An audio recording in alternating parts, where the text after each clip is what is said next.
আফাহাসিবতুম আন্নামা খালাকনাকুম আবাতান ওয়া আন্নাকুম ইলাইনা লা তুরজাউন।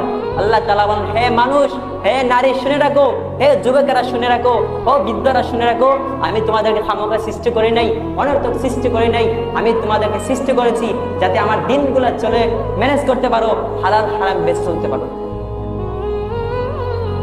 আমরা এখান থেকে কি বুঝলাম?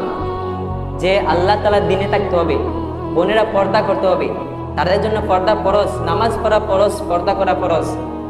ঠিক আছে, দুইটা কথা বলে শেষ করে দেই। আল্লাহ নবী বলেছেন, যদি কোনো নারী 4টা কাজ করে জান্নাতের যে কোনো দরজা দিয়ে প্রবেশ করতে পারবে। সুবহানাল্লাহ। নারীদের জন্য কত সুযোগ রয়েছে, জান্নাতের যে কোনো দরজা দিয়ে তারা প্রবেশ করতে পারবে। 1 নম্বর, স্বামীর আনুগত্য করবে, আনুগত্য মানে দাসত্ব নয়। 2 নম্বর, লজ্জাস্থানে হেফাজত করবে, রমজান মাসে সিয়াম রাখবে এবং 5 ওয়াক্ত নামাজ পড়বে। ওই 4টে কাজ যদি করতে পারি, আল্লাহ তাআলা আমাদেরকে জান্নাত নসিব করবেন ইনশাআল্লাহ। আমরা জান্নাতে যেতে চাই না?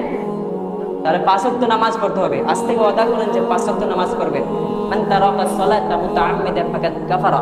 যে ব্যক্তি ইচ্ছা করে 1 ওয়াক্ত নামাজ বাদ দিয়ে দিল, সে মুনাফিক হয়ে গেল বা ফাসিক হয়ে গেল। নামাজ না পড়ার শাস্তি জানেন কি?